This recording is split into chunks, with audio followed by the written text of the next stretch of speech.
Hello guys, आपल्या YouTube चॅनलमध्ये सर्वांचं स्वागत आहे. आणि आज आपण चिकन हंडी बनवणार आहे. त्यासाठी लागणार नारळ आपण घरच्या नारळाचाच वापरणार आहे. तो मी सोलून फोडून घेतला. त्यासाठी लागणारा कांदा वगैरे मी आधीच उभा चिरून घेतलेला आहे. हिरवी मिरची आपण फोडणीसाठी वापरणार आहे, ती अशी मी उभी चिरून घेतली. त्यासाठी लागणारे सगळे मसाले म्हणजेच धना पावडर, लाल मिरची पावडर, चिकन मसाला, हळद, मीठ, खडा मसाला आणि खोबरं बारीक करून घेतले, आले लसूण पेस्ट आणि दही घेतले. तर आपण घेतलेले सगळे मसाले चिकनला लावून घेणार आहोत आणि अर्ध्या तासासाठी मुरायला ठेवणार आहोत.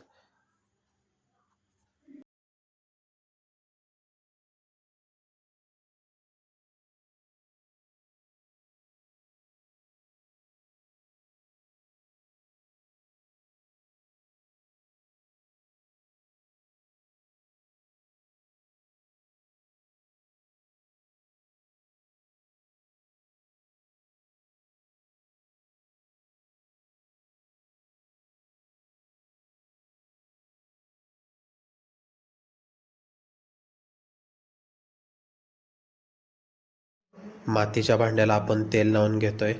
तेल लावल्यामुळे चिकन जळत नाही.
व्हिडिओ आवडल्यास लाईक करा आणि चॅनलला सबस्क्राईब करा.